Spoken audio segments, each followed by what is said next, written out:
Hi mga B, samahan niyo naman ako sa aking panibagong araw. Huwag niyo na lang pong pansinin yung noo ko, sadyang malapad talaga yan, pwedeng pagbilaran ng mais. Mag-aalas 2 na nga pala yan ng hapon na maisipan namin pumunta sa ilog para maglaba. Maglalaba talaga, hindi naman kami nakapunta ng ilog para lang maligo, talagang may bit-bit kami na labahin. At fast forward, nakarating na nga pala kami sa ilog kung saan kami maglalaba. Napakadaming tao nga pala ng mga araw na to. Araw kasi to ng linggo, tapos ngayon ko lang na voice over, kaya ngayon ko lang din i-upload.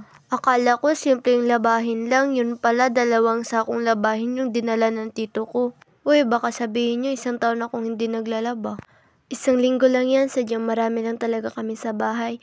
At fast forward, ayan, nag-ikot-ikot muna ako dito pagkatapos kong maglaba. Pinuntahan ko din yung mga kasama ko, nagpipicture-picture kasi sila dito, sabi nila maganda daw yung view. Share ko nga lang pala yung niligoan namin, nasa ilalim kami ng tulay. At ayan, pagkatapos namin kumuha ng mga ilang litrato, ay agad naman kami bumalik sa pwesto namin kanina. Tawang-tawa pa nga ako dito sa kaibigan ko, bigla ba naman siyang lumambitin sa kawayan, tapos sabi niya isama ko daw to sa vlog. Pasensya na nga pala kung may naririnig kayong putak ng manok, may manok kasi sa likod ng bahay namin, at saka rinig na rinig dito sa kwarto ko.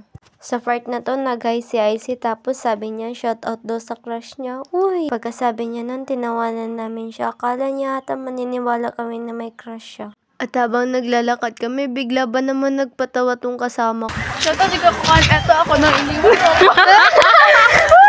Pero sabi ka na! At habang nag-iikot ako dito, may napansin akong ilog na nakabukod. Grabe yung lamig ng ilog niya, ibang-iba sa ilog na naliliguan namin. Sabi pa nga ng kasama ko na baka galing daw yun sa kuweba kaya ganun kalamig. Ibang-iba kasi yung lamig niya, yung parang nilagyan ng yelo. At habang papalapit ako, ramdam ko yung kaba na may halong takot. Iwan ko kung ba't ganito nararamdaman ko. Pero nung nakita ko sa malapitan yung ilog, sobrang linaw niya, tsaka sobrang lamig talaga. Bukod sa malamig, maganda din yung view dito, pang picture-picture. At habang na-picture-picture yung mga kasama ko sa likuran ko, eto, binibidyohan ko yung paligid para naman makita nyo kung gaano talaga siya kaganda. At yun lang sa araw na to, bukas ulit, paalam!